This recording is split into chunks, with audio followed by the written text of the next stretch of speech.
നമസ്കാരം. 24 റൗണ്ടപ്പിലേക്ക് എല്ലാ പ്രേക്ഷകർക്കും സ്വാഗതം. ഞാൻ പ്രജിൻ സി കണ്ണൻ. നോക്കാം വിശദമായ റിപ്പോർട്ടുകൾ. രാഹുൽ ഗാന്ധിയുടെ പ്രത്യേക വാർത്താ സമ്മേളനം നാളെ രാവിലെ 10 മണിക്കാണ് വാർത്താ സമ്മേളനം. തെരഞ്ഞെടുപ്പ് കമ്മീഷനെതിരെ പുതിയ വെളിപ്പെടുത്തലുകൾ ഉണ്ടാകും എന്നാണ് ലഭിക്കുന്ന സൂചനകൾ. വിനീത ബിജി ഡൽഹിയിൽ നിന്ന് ചേരുന്ന കൂടുതൽ വിവരങ്ങളുമായി. വിനീത, ഹൈഡ്രജൻ ബോംബെന്ന് നേരത്തെ പറഞ്ഞത് നാളെ പൊട്ടിക്കാനാണോ രാഹുൽ ഗാന്ധിയുടെ പദ്ധതി? തീർച്ചയായും പ്രജൻ, ഒരുപക്ഷെ നാളെ ആ ഹൈഡ്രജൻ ബോംബ് രാഹുൽ ഗാന്ധി പൊട്ടിച്ചേക്കുമെന്ന് തന്നെയാണ് നമുക്ക് അറിയാൻ കഴിയുന്നത്. തെരഞ്ഞെടുപ്പ് കമ്മീഷനെതിരെയും ഒപ്പം തന്നെ BJPക്കുമൊക്കെ എതിരെ കൂടുതൽ തെളിവുകൾ ഈ തെരഞ്ഞെടുപ്പ് ക്രമക്കേടുമൊക്കെയായി ബന്ധപ്പെട്ട രാഹുൽ ഗാന്ധി നാളെ വാർത്താ സമ്മേളനത്തിൽ കൊണ്ടുവരാൻ തന്നെയാണ് സാധ്യത. രാവിലെ 10 മണിക്കാണ് രാഹുൽ ഗാന്ധി വാർത്താ സമ്മേളനം അറിയിച്ചിരിക്കുന്നത്. ഇന്ദിരാഭവനിൽ വെച്ചാണ് ഈ വാർത്താ സമ്മേളനം നടക്കുന്നത്. 10 മണിയോടുകൂടി തന്നെയായിരിക്കും വാർത്താ സമ്മേളനത്തിൽ അദ്ദേഹം ഒരുപക്ഷെ നേരത്തെ തന്നെ ഇപ്പോൾ പ്രജൻ സൂചിപ്പിച്ചതുപോലെ ഈ ബീഹാറിലെ വോട്ടറധികാർ യാത്രയുമായി ബന്ധപ്പെട്ട് അതിന്റെ സമാപന വേദിയിൽ വെച്ചാണ് തന്റെ പക്കൽ ഒരു ഹൈഡ്രജൻ ബോംബുണ്ട്, അത് താൻ ഉടനെ തന്നെ പൊട്ടിക്കുമെന്നും BJPയും ഒപ്പം തന്നെ തെരഞ്ഞെടുപ്പ് കമ്മീഷനും അത് നേരിടാൻ തയ്യാറായിക്കോളൂ എന്നും അദ്ദേഹം ഒരു മുന്നറിയിപ്പ് നൽകിയിട്ടുണ്ടായിരുന്നു. അതോടൊപ്പം തന്നെ നേരത്തെയും സമാനമായിട്ടുള്ള മഹാരാഷ്ട്രയിലും കർണാടകയിലും അടക്കമുള്ള ഈ വോട്ടർ പട്ടികയിലെ ക്രമക്കേടുമൊക്കെ രാഹുൽ ഗാന്ധി വാർത്താ സമ്മേളനം വിളിച്ചാണ് അതിന് കൃത്യമായിട്ടുള്ള തെളിവുകൾ അടക്കം നിരത്തിക്കൊണ്ടാണ് അദ്ദേഹം അത് പുറത്തുവിട്ടിട്ടുണ്ടായിരുന്നത്. അന്ന് ഞാൻ പൊട്ടിച്ചത് ഒരു ആറ്റം ബോംബാണെന്നും അതെന്താണെന്ന് നിങ്ങൾ കണ്ടുവല്ലോ, ഇനി ആറ്റം ബോംബിനേക്കാൾ വലിയൊരു ബോംബുണ്ട്, അതാണ് ഈ ഹൈഡ്രജൻ ബോംബ് എന്നായിരുന്നു അന്നത്തെ ആ സമാപന വേദിയിൽ വെച്ച് രാഹുൽ ഗാന്ധി പറഞ്ഞിട്ടുണ്ടായിരുന്നത്. ഒരുപക്ഷെ കൂടുതൽ തെളിവുകളടക്കം അദ്ദേഹം പുറത്തുവിടാൻ തന്നെയാണ് സാധ്യത. തെരഞ്ഞെടുപ്പുമായി ബന്ധപ്പെട്ടുകൊണ്ടുള്ള ക്രമക്കേടുമായി ബന്ധപ്പെട്ടുകൊണ്ടുള്ള ഒരു വാർത്താ സമ്മേളനമായിരിക്കും നാളെ നടക്കുന്നതെന്ന് തന്നെയാണ് നമുക്ക് കോൺഗ്രസ് വൃത്തങ്ങളിൽ നിന്നടക്കം അറിയാൻ കഴിഞ്ഞിരിക്കുന്നത്. ശരി, വിനീത വിജിയാണ് വിവരങ്ങൾ നൽകിയത്. ശബരിമല സ്വർണ്ണപ്പാളികളിലെ തൂക്കക്കുറവ് മനഃപൂർവ്വമായ തിരിമറിയാകാമെന്ന് ഹൈക്കോടതി. 2019 സ്വർണ്ണപ്പാളി തിരികെത്തിച്ചപ്പോൾ തൂക്കം മഹസറിൽ രേഖപ്പെടുത്താത്തത് ഗുരുതര ഭരണവീഴ്ചയാണ്. ശബരിമലയുടെ പവിത്രതയെയും വിശ്വാസ്യതയെയും ക്ഷേത്രഭരണത്തിന്റെ സുതാര്യതയും വിഷയം ബാധിച്ചു. വിശദമായ അന്വേഷണം നടത്തി റിപ്പോർട്ട് നൽകാൻ ചീഫ് വിജിലൻസ് സെക്യൂരിറ്റി ഓഫീസർക്ക് കോടതി നിർദ്ദേശം നൽകി. 2019 സ്വർണ്ണപ്പാളി ചെന്നൈയിലേക്ക് കൊണ്ടുപോയതിലാണ് കോടതി ഗുരുതര വീഴ്ച ചൂണ്ടിക്കാണിച്ചത്. സ്വർണ്ണപ്പാളികളും പീഠങ്ങളും കൈമാറ്റം ചെയ്തത് മതിയായ സുരക്ഷയില്ലാതെ. സ്പോൺസർക്കൊപ്പം ദേവസ്വം ഉദ്യോഗസ്ഥർ പോയില്ല. 1 മാസത്തിലേറെ സമയമെടുത്ത് സ്മാർട്ട് ക്രിയേഷനിൽ എത്തിച്ചതും സംശയകരം. സ്വർണ്ണപ്പാളികൾ സന്നിധാനത്ത് നിന്ന് കൊണ്ടുപോകുമ്പോൾ 42.8 കിലോഗ്രാം ആയിരുന്നു തൂക്കം. അത് സ്മാർട്ട് ക്രിയേഷൻസിലെത്തിയപ്പോൾ ഭാരം 38.258 കിലോഗ്രാമായി. 4 കിലോഗ്രാമിന്റെ കുറവിൽ അന്വേഷണം വേണമെന്നാണ് കോടതി നിർദ്ദേശം. സ്പോൺസർ ഉണ്ണികൃഷ്ണൻ പോറ്റിയുടെ ഇടപാടുകളിലും പരിശോധന വേണമെന്ന് ഹൈക്കോടതി നിർദ്ദേശിച്ചു. കൊണ്ടുപോയ സ്വർണ്ണപാളികൾക്ക് പകരം തിരികെ ഏൽപ്പിച്ചത് മറ്റു പാളികളാണോ എന്ന സംശയവും കോടതി പ്രകടിപ്പിച്ചു. വിവാദങ്ങൾക്കില്ലെന്ന നിലപാടിലാണ് സ്പോൺസർ ഉണ്ണികൃഷ്ണൻ പോറ്റി. ഒരാളിനെ പഴിചാരാനോ അങ്ങനെയൊന്നും ഞാൻ ഉദ്ദേശിച്ചില്ല. കാര്യം ഇതൊരു താൽക്കാലികമായിട്ടുള്ള ഒരു വിവാദമാണ്. കോടതിയുടെ ഒരു അനുമതി വാങ്ങിക്കണമെന്നുള്ള ഒരു കാര്യം എനിക്ക് ഭക്തൻ എന്നുള്ള നിലയ്ക്ക് അറിയില്ലായിരുന്നു. സ്വർണ്ണപ്പാളികൾ എന്നത് ചെമ്പ് തകിടുകൾ എന്ന് മനഃപൂർവ്വം രേഖപ്പെടുത്തി. വസ്തുതകൾ പുറത്തു വരാതിരിക്കാനുള്ള നീക്കമെന്ന് സംശയിക്കേണ്ടിയിരിക്കുന്നുവെന്നും ഹൈക്കോടതി നിരീക്ഷിക്കുന്നു. 3 ആഴ്ചയ്ക്കുള്ളിൽ അന്വേഷണ റിപ്പോർട്ട് സമർപ്പിക്കാനാണ് നിർദ്ദേശം. വിഷ്ണു സുരേഷ്, 24 കൊച്ചി. ആഗോള അയ്യപ്പ സംഗമത്തിൽ സംസ്ഥാന സർക്കാരിന് ആശ്വാസം. ദേവസ്വം ബോർഡ് പരിപാടി തടയണമെന്ന് ആവശ്യപ്പെട്ടുള്ള ഹർജി സുപ്രീംകോടതി തള്ളി. വിധി സ്വാഗതാർഹമെന്ന് ദേവസ്വം മന്ത്രി VN വാസവൻ പ്രതികരിച്ചു. പഞ്ചനക്ഷത്ര സൗകര്യമാണ് പമ്പാതീരത്തെ പരിപാടിക്കായി ഒരുക്കിയിരിക്കുന്നതെന്നും ഇതിൽ രാഷ്ട്രീയമുണ്ടെന്നുമായിരുന്നു ഹർജിക്കാരുടെ വാദം. തീർത്ഥാടകർക്ക് യാത്ര ചെയ്യാനും ശൌചാലയം ഉപയോഗിക്കാനും തടസ്സം നേരിടുന്നുണ്ട്. 2022 സമാനമായ പരിപാടി നടത്താൻ മറ്റൊരു സംഘടന തീരുമാനിച്ചപ്പോൾ സർക്കാർ എതിർത്തിരുന്നു. അന്ന് ഹൈക്കോടതി ഡിവിഷൻ ബെഞ്ചും അനുമതി നിഷേധിച്ചു. പമ്പാ തീരത്തിന് പകരം മറ്റൊരു ഓഡിറ്റോറിയത്തിൽ പരിപാടി നടത്താമായിരുന്നു. ദേവസ്വം ബോർഡ് മീറ്റിംഗിലല്ല, സർക്കാർ അവലോകന യോഗത്തിലാണ് പരിപാടി തീരുമാനിച്ചതെന്നും ഹർജിക്കാർ കോടതിയിൽ വാദിച്ചു.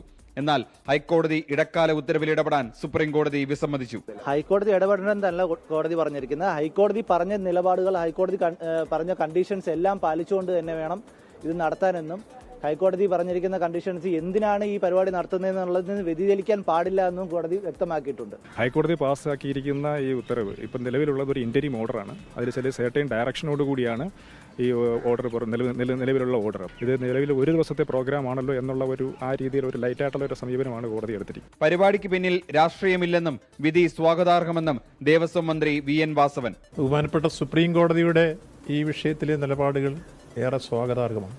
അത് തന്നെ ബഹുമാനപ്പെട്ട സുപ്രീം കോടതി മുമ്പാകെയും വിഷയം വരുമ്പോൾ അത് തടസ്സപ്പെടുത്തണമെന്നുള്ള സ്റ്റേ കൊടുക്കണമെന്നുള്ള വാദം തള്ളിക്കൊണ്ട് തന്നെ ഇതുമായി മുന്നോട്ട് പോകാം എന്ന നിലപാടാണ് ബഹുമാനപ്പെട്ട സുപ്രീം കോടതി സ്വീകരിച്ചതായി ഇന്നിപ്പോൾ വാർത്താ മാധ്യമങ്ങളിൽ കൂടി മനസ്സിലാക്കാൻ കഴിഞ്ഞത്.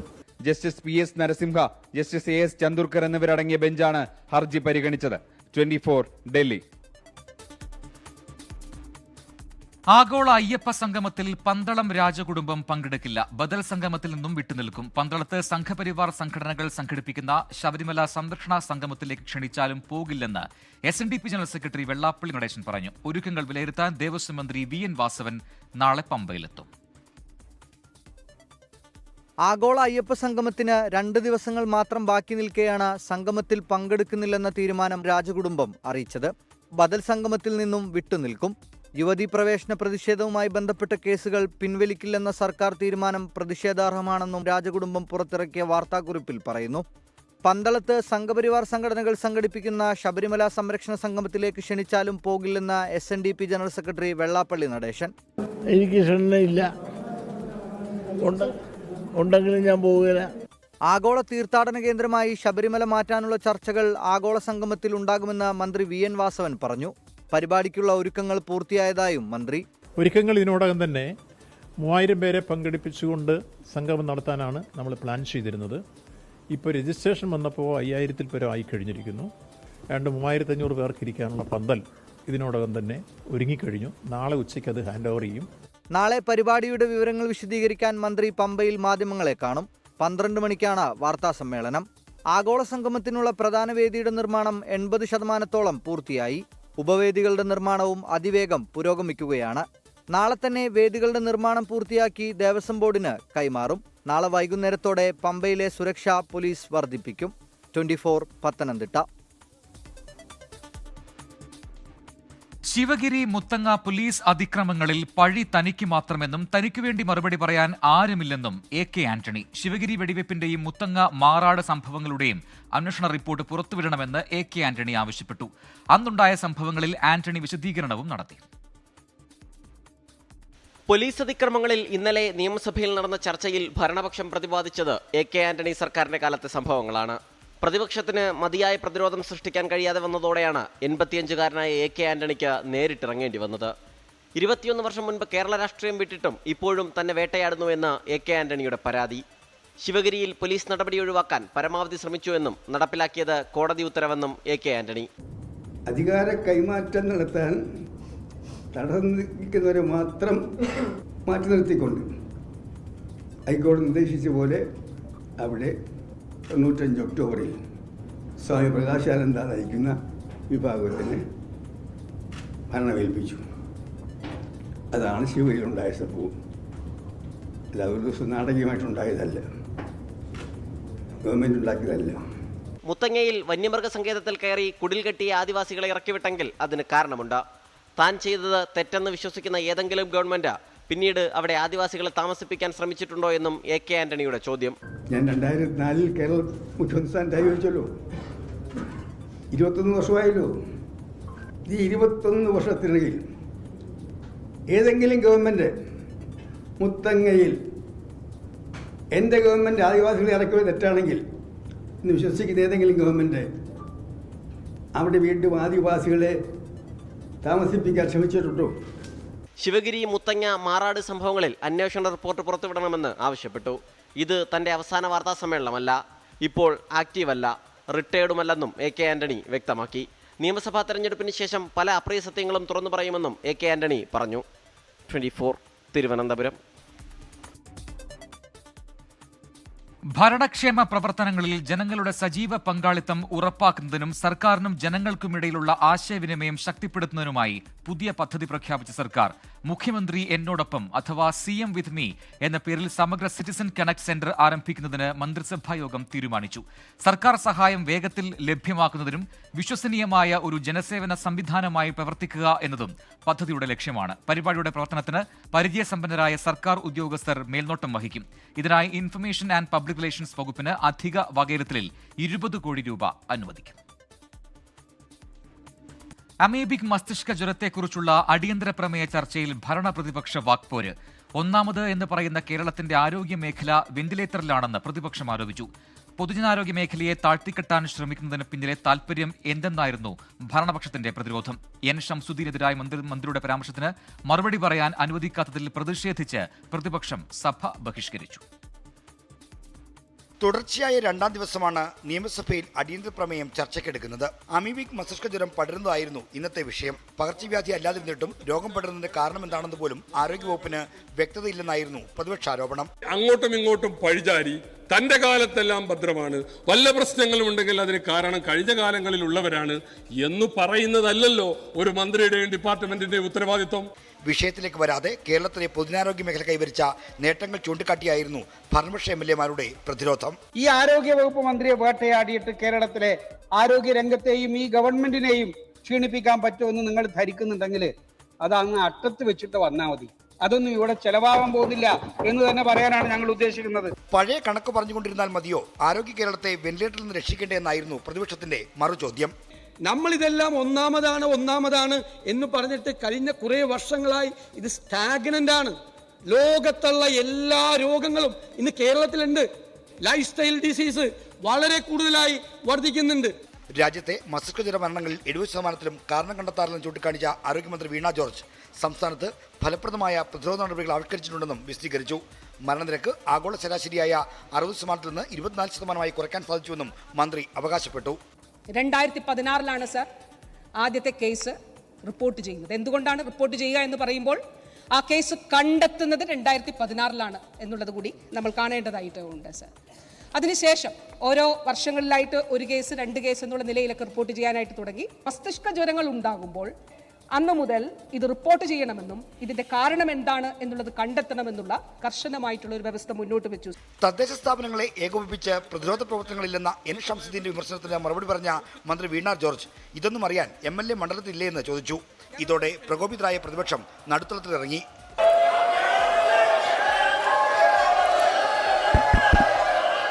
ഷംസുദ്ദീനിൽ നിന്നുണ്ടായ പരാമർശം മര്യാദകെട്ടതാണെന്ന് ഭരണപക്ഷം ആരോപിച്ചു. ബഹളത്തിനൊടുവിൽ പ്രതിപക്ഷം സഭ ബഹിഷ്കരിച്ച ശേഷമാണ് മന്ത്രി മറുപടി പൂർത്തിയാക്കിയത്. 24 തിരുവനന്തപുരം. തിരുവനന്തപുരം ജനറൽ ആശുപത്രിയിൽ ശസ്ത്രക്രിയയ്ക്കിടെ യുവതിയുടെ നെഞ്ചിൽ ഗൈഡ് വയർ കുടുങ്ങിയതിൽ വീഴ്ച സംബന്ധിച്ച് ആരോഗ്യമന്ത്രി വീണ ജോർജ്. ശസ്ത്രക്രിയ നടത്തിയ ഡോക്ടർക്ക് ഗുരുതര വീഴ്ച ഉണ്ടായെന്ന് ആരോഗ്യമന്ത്രി നിയമസഭയിൽ പറഞ്ഞു. പ്രതിപക്ഷ നേതാവ് VD സതീശന്റെ സബ്മിഷനാണ് ആരോഗ്യമന്ത്രിയുടെ മറുപടി. തുടർച്ചയായ രണ്ടാം ദിവസമാണ് ചികിത്സാ പിഴവിലെ 24 വാർത്ത നിയമസഭയിൽ ചർച്ചയായത്. ചികിത്സാ പിഴവ് മൂലം ദുരിതമനുഭവിക്കുന്ന യുവതിക്ക് നഷ്ടപരിഹാരം അനുവദിക്കുന്നതിനും തുടർ ചികിത്സ ഉറപ്പാക്കുന്നതിനും ആവശ്യപ്പെട്ട് ഞാൻ ബഹുമാനപ്പെട്ട മന്ത്രിക്ക് ഒരു കത്ത് നൽകിയിട്ടുണ്ട്. ഇതിലൊരു അനുകൂലമായ നടപടി സ്വീകരിക്കണം എന്ന് ഞാൻ അഭ്യർത്ഥിക്കുന്നു. തിരുവനന്തപുരം ജനറൽ ആശുപത്രിയിലെ ശസ്ത്രക്രിയാ പിഴവ് സംബന്ധിച്ച 24 വാർത്ത വീണ്ടും നിയമസഭയിൽ ഉന്നയിച്ച് പ്രതിപക്ഷം. യുവതിയുടെ നെഞ്ചിൽ ഗൈഡ് വയർ കുടുങ്ങിയ സംഭവത്തിൽ വിദഗ്ധ സമിതിയുടെ റിപ്പോർട്ട് ലഭിക്കുന്ന മുറയ്ക്ക് മറ്റു നടപടികളിലേക്ക് കടക്കാമെന്ന് ആരോഗ്യമന്ത്രി മറുപടി നൽകി. ഡോക്ടർക്ക് ഗുരുതര വീഴ്ചയുണ്ടായി എന്ന് പറഞ്ഞ ആരോഗ്യമന്ത്രി നടപടിയുണ്ടാകുമെന്ന സൂചനയും നൽകി. അത് ചെയ്ത ഡോക്ടർക്ക് ആ ഭാഗത്ത് നിന്ന് ഗുരുതരമായിട്ടുള്ള വീഴ്ച ഉണ്ടായിട്ടുള്ളതായിട്ടാണ് മനസ്സിലാക്കുന്നത്. അതിൽ സമിതി റിപ്പോർട്ട് ലഭിച്ചു കഴിഞ്ഞാൽ ഉടൻ തന്നെ അതിൽ കർശനമായിട്ടുള്ള നടപടി സ്വീകരിക്കും. നിയമസഭയിലെ ചോദ്യത്തിനുള്ള മറുപടിയിൽ യുവതിയുടെ പേരുവിവരങ്ങളും രോഗവിവരങ്ങളും വെളിപ്പെടുത്തിയത് സ്വകാര്യതയുടെ ലംഘനമാണെന്ന് പ്രതിപക്ഷ നേതാവ് VD സതീശൻ പറഞ്ഞു. പരിശോധിക്കാമെന്ന് സ്പീക്കർ AN ഷംസീർ അറിയിച്ചു. ചികിത്സാ പിഴവിൽ വൈകിയെങ്കിലും ആരോഗ്യമന്ത്രി വീഴ്ച സമ്മതിച്ചെന്നും ഡോക്ടർ രാജീവ് കുമാറിനെതിരെ എത്രയും വേഗം നടപടിയുണ്ടാകണമെന്നും യുവതി ആവശ്യപ്പെട്ടു. എന്തായാലും നടപടി എടുക്കണം. എന്തെങ്കിലും ഇനി നിയമപരമായി നമ്മൾ മുന്നോട്ട് പോകും. ഉടനെ ഒരു ചികിത്സയുമായി ബന്ധപ്പെട്ട് ഉടനെ ഒരു തീരുമാനം ഉണ്ടാക്കുമെന്നാ പറഞ്ഞത്. ഇതുവരെയ്ക്കും അവിടെ ഒന്നും ഒരു അറിയിപ്പ് നമുക്ക് വന്നിട്ടില്ല. 2023 തൈറോയിഡ് ശസ്ത്രക്രിയയ്ക്കിടെ യുവതിയുടെ നെഞ്ചിൽ ഗൈഡ് വയർ കുടുങ്ങിയത്. 24 തിരുവനന്തപുരം.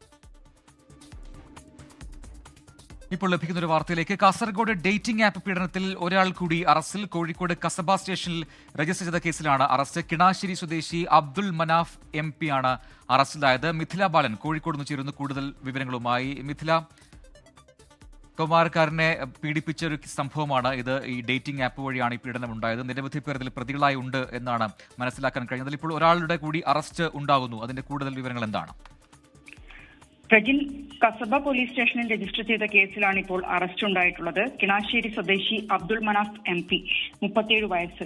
ഇയാളെയാണ് കസബ പോലീസ് അറസ്റ്റ് ചെയ്തിട്ടുള്ളത്. ഈ കേസിൽ അതായത് ഈ പരാതിക്കാരനെ 3 ഇടങ്ങളിൽ 3 സമയത്തായി വെച്ച് പീഡിപ്പിച്ചു എന്നതാണ് കേസ്. 2025 ഏപ്രിൽ 8, ഒപ്പം തന്നെ ഏപ്രിൽ 25, ഓഗസ്റ്റ് 30 ഈ ദിവസങ്ങളിൽ കോഴിക്കോട് നഗരത്തിലെ ലോഡ്ജിലും ഹോട്ടൽ മുറിയിലും എത്തിച്ച് പണം പാരിതോഷികമായി നൽകി പീഡിപ്പിച്ചു എന്നതാണ് ഈ ഒരു കേസ്. അല്പസമയം മുമ്പാണ് ഈ പ്രതിയുടെ അറസ്റ്റ് രേഖപ്പെടുത്തിയത്. പ്രജിൻ.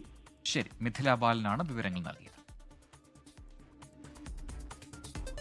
കാസർഗോഡ് തലപ്പാടിയിൽ ടാങ്കറിൽ നിന്ന് സ്പിരിറ്റ് ചോർന്നു. ഉടുപ്പിയിൽ നിന്ന് സ്പിരിറ്റുമായി വന്ന ടാങ്കറിലാണ് ചോർച്ച കണ്ടത്. അഗ്നിരക്ഷാസേന എത്തി ചോർച്ച ഇപ്പോൾ അടയ്ക്കുകയാണ്. അതിന്റെ ദൃശ്യങ്ങൾ ഇപ്പോൾ പ്രേക്ഷകർക്ക് കാണാം. അരുൺ പാറക്കൽ കാസർഗോഡ് നിന്ന് ചേരുന്ന കൂടുതൽ വിവരങ്ങളുമായി. അരുൺ, എവിടെ വെച്ചാണ്, എപ്പോഴാണ് ഈ ചോർച്ച ശ്രദ്ധയിൽപ്പെട്ടത്? ആരുടെ ശ്രദ്ധയിലാണ് ഈ ചോർച്ച പെട്ടത്? ഒപ്പം ഇപ്പോഴത്തെ സ്ഥിതി അവിടെ എന്താണ്? ആശങ്കപ്പെടേണ്ട സാഹചര്യമുണ്ടോ? പ്രജിൻ, ആശങ്കപ്പെടേണ്ട സാഹചര്യമില്ല.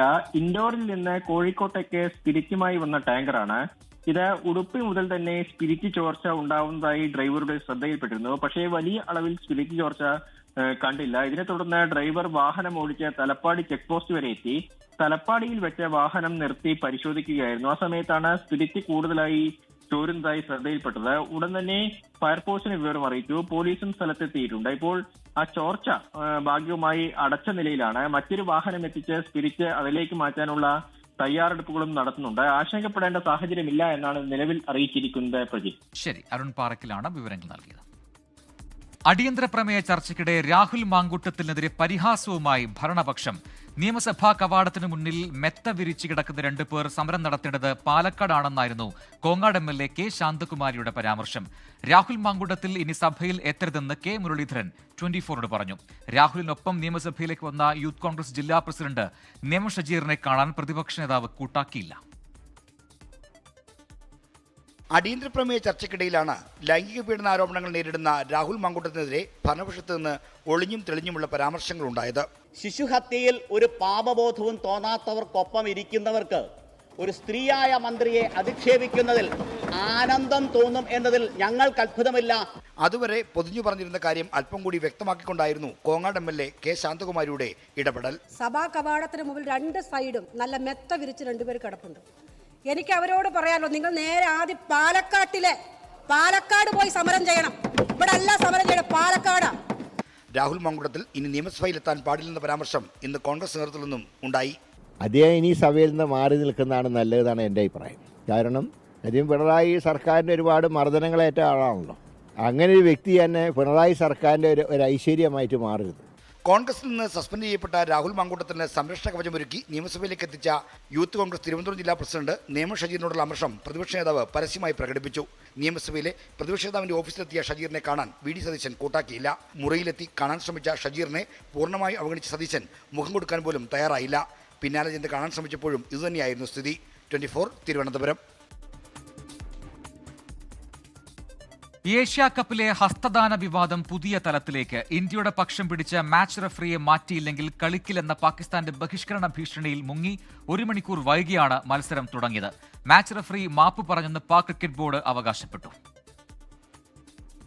UAE-ക്കെതിരായ മത്സരത്തിന് 1 മണിക്കൂർ മുമ്പാണ് നാടകീയ സംഭവങ്ങളുടെ തുടക്കം. സ്റ്റേഡിയത്തിലേക്ക് പുറപ്പെടാനായി ടീം ബസ്സിൽ കയറിയ പാകിസ്ഥാൻ താരങ്ങൾ ക്രിക്കറ്റ് ബോർഡിൽ നിന്ന് അറിയിപ്പ് ലഭിച്ചതിന് പിന്നാലെ ഹോട്ടൽ റൂമിലേക്ക് തിരികെ പോയി. മാച്ച് റഫറിയെ പാകിസ്ഥാന്റെ മത്സരങ്ങളിൽ നിന്നെങ്കിലും മാറ്റണമെന്ന ആവശ്യവും ICC തള്ളിയതോടെയായിരുന്നു പാക് നടപടി. ഏഷ്യ കപ്പിൽ നിന്ന് പാകിസ്ഥാൻ പിന്മാറാനും തീരുമാനിച്ചു. എന്നാൽ ലാഹോറിൽ ക്രിക്കറ്റ് ബോർഡിലെ മുൻ അധ്യക്ഷന്മാരുമായി നടത്തിയ അടിയന്തര ചർച്ചയ്ക്ക് പിന്നാലെ PCB ചെയർമാൻ മോഹസിൻ നഖ്വി തീരുമാനം മാറ്റി. ടീമിനോട് സ്റ്റേഡിയത്തിലേക്ക് തിരിക്കാൻ ആവശ്യപ്പെട്ടെന്ന മോഹസിൻ നഖ്വിയുടെ സമൂഹ മാധ്യമ പോസ്റ്റ്. പാക് ടീം വൈകാതെ സ്റ്റേഡിയത്തിലെത്തുകയും ഇന്ത്യൻ സമയം 9 മണിക്ക് മത്സരം തുടങ്ങുകയും ചെയ്തു. ആൻഡി പൈക്രോഫ്റ്റ് തന്നെയായിരുന്നു മാച്ച് റഫറി. ഇതിനിടെ മാച്ച് റഫറി മാപ്പ് പറഞ്ഞതിനാലാണ് മത്സരത്തിന് തയ്യാറായതെന്ന് പാക് ക്രിക്കറ്റ് ബോർഡ് അവകാശപ്പെട്ടു. സംഭവത്തിൽ ചട്ടലംഘനം ഉണ്ടായിട്ടുണ്ടോ എന്ന് അന്വേഷണം നടത്താൻ ICC സമ്മതിച്ചെന്നും PCB ഔദ്യോഗിക എക്സ് ഹാൻഡിലൂടെ അറിയിച്ചു. ഇന്ത്യക്കെതിരായ മത്സരത്തിനിടെ സൂര്യകുമാർ യാദവിന് ഹസ്തദാനം നൽകുന്നതിൽ നിന്ന് മാച്ച് റഫറി പാക് നായകനെ വിലക്കിയെന്നാണ് PCBയുടെ ആരോപണം. പൈക്രോഫ്റ്റിനെ ഏഷ്യ കപ്പിൽ നിന്ന് മാറ്റണമെന്ന് ICCക്ക് പരാതിയും നൽകി. എന്നാൽ പൈക്രോഫ്റ്റിന് വീഴ്ച സംഭവിച്ചില്ലെന്ന് വിലയിരുത്തി ICC പരാതി തള്ളിയിരുന്നു. Sports desk 24. ജീവനക്കാർക്ക് 1/2 കോടി രൂപയുടെ ഓണസമ്മാനം നൽകി തൊടുപുഴ മഹാറാണി വെഡിംഗ് കളക്ഷൻസ്. ആദ്യമായാണ് കേരളത്തിലെ ഒരു ടെക്സ്റ്റൈൽ ബ്രാൻഡ് ഒരു സീസണിൽ മാത്രം ഇത്ര വലിയ ഓണസമ്മാനം ജീവനക്കാർക്ക് നൽകുന്നത്. ഓരോ സെഷനുകളിലും വ്യക്തിഗത നേട്ടം കൈവരിച്ച ജീവനക്കാർക്ക് സ്കൂട്ടറുകളും വാഷിംഗ് മെഷീനുകളും സമ്മാനിച്ചു. മഹാറാണി വെഡിംഗ് കളക്ഷൻസിന്റെ ശക്തി ജീവനക്കാരാണെന്നും തുടർന്നും ജീവനക്കാർക്കും സമൂഹത്തിനും ഗുണം ചെയ്യുന്ന പ്രവർത്തനങ്ങൾ സംഘടിപ്പിക്കുമെന്നും Atlas Maharani group chairman and managing director Riyas VA പറഞ്ഞു. ആദ്യമായിട്ട് ഞാൻ ഇന്നിവിടെ ഇൻസെന്റീവ് കരസ്ഥമാക്കിയവർക്കും കരസ്ഥമാക്കാത്തവർക്കും എന്റെ ടീമിനും ഓണം അടിപൊളിയാക്കിയതിന് എന്റെ ആത്മാർത്ഥമായ നന്ദിയും സ്നേഹവും ഞാൻ അറിയിക്കുകയാണ്. നമ്മള് ടോട്ടലി ഓണം സീസണില് നല്ല ഭംഗിയായിട്ട് സെയിൽസ് കംപ്ലീറ്റ് ചെയ്തു. നന്നായി സെയിൽസ് നടത്തി. വന്ന 90% ആളുകളെയും വളരെ ഭംഗിയായി പാക്കപ്പ് ചെയ്യാൻ നമുക്ക് സാധിച്ചു എന്ന് വിശ്വസിക്കുന്നു. നമ്മുടെ മഹാറാണിക്ക് വേണ്ടി ആത്മാർത്ഥമായി പ്രവർത്തിച്ച മുഴുവൻ ആളുകളുടെയും നല്ല പ്രവർത്തനത്തിന്റെ ഭാഗമാണ് ഇത്ര നല്ലൊരു സെയിൽസ് കരസ്ഥമാക്കാനും ഇത്രയധികം തൃപ്തരായ കസ്റ്റമേഴ്സിനെ സൃഷ്ടിച്ച് നമുക്ക് ഇവിടുന്ന് വിടാനും കഴിയുന്നത്. അത് നമ്മുടെ ഭാവിയിലേക്കുള്ള വലിയൊരു മുതൽക്കൂട്ടാണ്. അതിനുവേണ്ടി ആത്മാർത്ഥമായി പ്രവർത്തിച്ച നിങ്ങൾ ഓരോരുത്തർക്കും ഞാൻ എന്റെ പേരിലും മഹാറാണി എന്റെ ടീമിന്റെ പേരിലും ഒരിക്കൽ കൂടി ഞാൻ നന്ദി അറിയിക്കുകയാണ്. ഇതോടെ 24 റൗണ്ട് പൂർത്തിയാവുന്നു. നമസ്കാരം. ലോകത്തെവിടെയായാലും ഏത് സമയത്തും 24 വാർത്തകളും ഓഗ്മെന്റഡ് റിയാലിറ്റി പാക്കേജുകളും എക്സ്പ്ലെയിനറുകളും വിശദമായി കാണാൻ ഞങ്ങളുടെ YouTube ചാനൽ നിങ്ങൾക്ക് സബ്സ്ക്രൈബ് ചെയ്യാം.